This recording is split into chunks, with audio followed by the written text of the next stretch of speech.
수강생 여러분 안녕하세요. 지난 시간은 대한중공업공사의 재건 노력과 결과에 대해 살펴보았습니다. 이번 시간은 종합제철소 건설의 모색이라는 주제로 강의를 계속하겠습니다.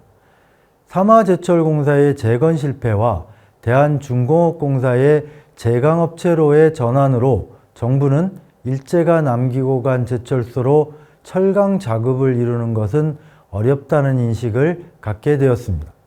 정부가 그 새로운 해결책으로 구상한 것이 새롭게 일관제철소, 종합제철소라고도 합니다만 이 일관제철소를 건설하여 일거에 국내 필요 철강제를 자급하는 길을 모색하였습니다.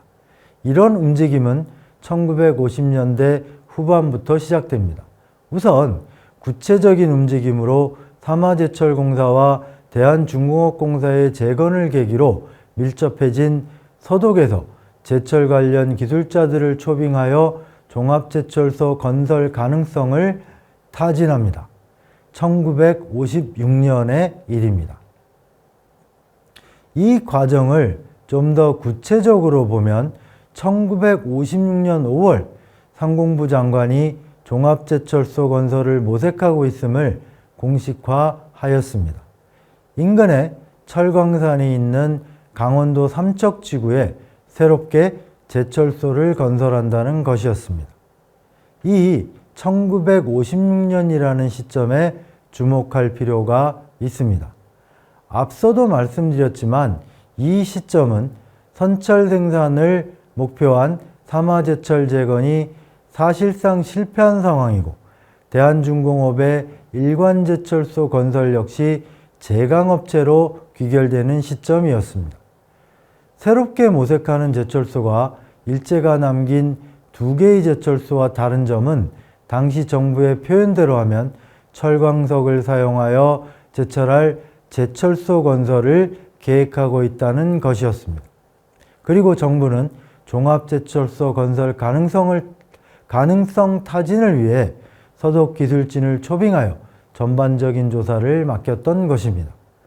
정부는 어떻게 해서든지 국내에서 철광석 재련을 실현시킴으로써 고철의 재용해가 아니고 원광석으로부터 철금속을 추출하여 제대로 된 철강 산업을 일으키겠다는 의지를 가지고 있었습니다.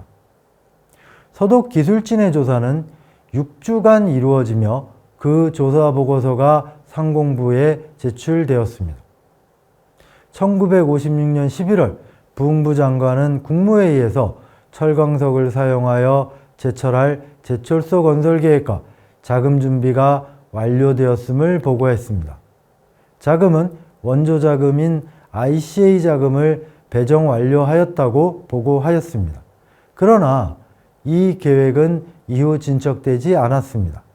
정부 발표와 달리 원조 자금 배정이 실현되지 않았기 때문으로 보입니다.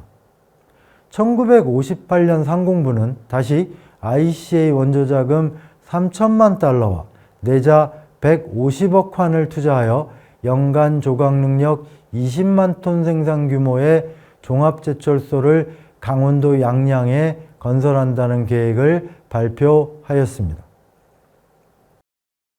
조강이란 아변 등을 통해 완성품 철강제를 만드는 전 단계의 철강 덩어리, 즉 강계를 만드는 능력을 의미합니다. 그리고 20만 톤의 조각 능력은 당시 국내 철강 수요의 자급을 의미하는 것이었습니다.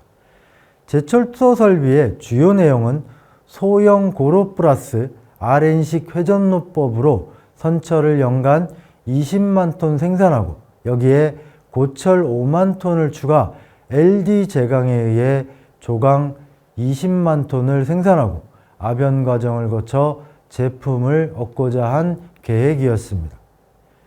여기서 LD 제강의 채용에 주목할 필요가 있습니다.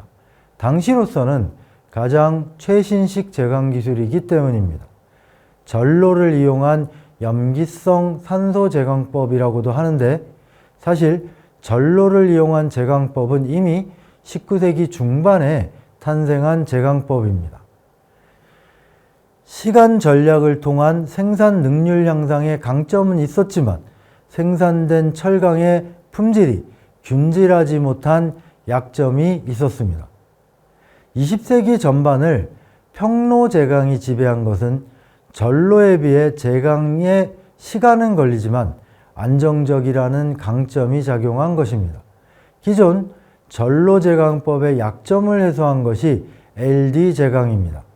1946년 이를 처음 고안하여 사용한 곳이 오스트리아의 린츠 공장과 도나비츠 공장인데서 유래하여 LD 제강법으로 부릅니다.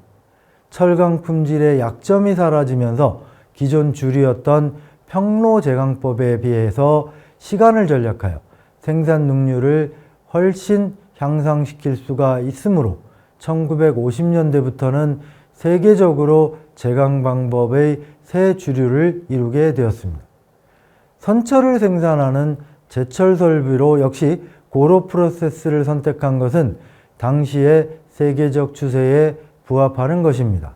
다만 소형이라는 전제를 달았고 회전로를 병행한 것은 한국 국내 철광석이 저품이고 또 무연탄의 연료 사용에 대한 모색이 여전히 진행 중이었기 때문입니다. 서독 기술진을 초빙하여 종합제철소 건설 가능성 타진을 위한 전반적인 조사를 맡겼을 당시에도 강원도의 양양과 삼척의 철광산을 중심으로 한 국내 철광석 자원을 이용해서 제철한다는 것과 무연탄 자원을 제철용 연료로서 일부분 활용한다는 점을 전제로 하여 조사 결과를 도출해 줄 것을 요청하였습니다. 가용 외화가 전무하였고 지금과 같이 글로벌한 국제경제체제가 아니었기 때문에 철광석과 석탄을 수입에 의존한다는 발상은 기본적으로 논외였다고 할 수 있습니다. 1958년 상공부가 발표한 조강 20만 톤 규모의 종합제철소 건설은 상공부 철강자문위원회가 주도한 계획이었고 건설 기간은 1965년까지로 상정하였습니다. 그러나 이 제철소 건설 계획 역시 이후 진행되지 않았습니다. 그 이유는 미국 정부의 반대 때문이었습니다. 미국은 한국 정부가 추진하는 종합제철소 건설을 실현 가능성이 희박하다는 이유를 들어 단호하게 반대하였습니다. 그러나 한국 정부의 종합제철소 건설 의지는 계속되었습니다. 제1공화국 이승만 정권의 붕괴 2달 전인 1960년 2월 새로운 종합제철소 건설 계획이 다시 발표되었습니다. 1950년대 한국 제철업 육성과 관련한 파트너였던 서독 대마그사가 제출한 연간 조강 생산 능력 21만 톤 규모의 종합제철소 건설 계획안입니다.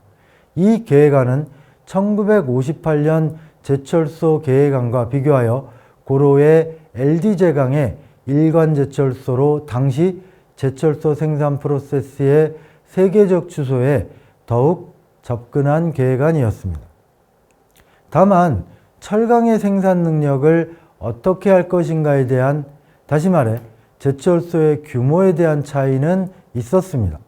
그러나 대략 20만 톤 규모라는 것은 철강 수입을 대체하여 자급하는 규모를 산정한 것이기 때문에 당시에는 큰 고민은 아니었습니다. 이것이 본격적인 문제가 되는 것은 1960년대 박정희 정권기의 종합제철소 건설 추진 때부터입니다. 세계 경제의 호황 속에서 철강 수요가 전 세계적으로 급속히 증가하면서 제철소의 규모가 빠르게 커졌기 때문입니다. 수입 대체는 이들 글로벌 대형 제철소들이 생산하는 철강제와의 경쟁에서 이긴 결과여야 하기 때문에 제철소가 자력으로 운영되기 위한 채산성이라는 측면에서 규모가 중요한 문제로 대두되었습니다. 국영체제로 경영이 된다고 하더라도 독립재산이 되지 않으면 결국 국가재정이 들어가야 하기 때문입니다. 삼화제철공사의 사례를 상기하시면 되겠습니다. 이승만 정권의 마지막 종합제철소 건설 계획이 발표된 2달 후 4.19가 일어나 정권이 붕괴되고 장면 정권이 들어서지만 종합제철소를 새로 건설한다는 방침은 꺾이지 않았습니다. 장면 정권에서 이승만 정권의 제철소 건설 계획을 그대로 계승하였습니다. 5.16 군사쿠데타로 정권을 잡은 박정희 정권 역시 변함없이 종합제철소 건설을 계승하여 추진하였습니다. 설립 주체가 한국종합제철, 대한중석으로 바뀌었고 조강 생산 능력이 확대되었을 뿐입니다. 그리고 최종적인 귀결은 1969년 103만 톤 조강 생산 능력의 포항제철 건설이었습니다. 이 과정에 대해서는 다음 7번째 강의에서 1960년대 전반기 종합제철소 건설 추진과 좌절이라는 주제로 살펴보겠습니다. 감사합니다.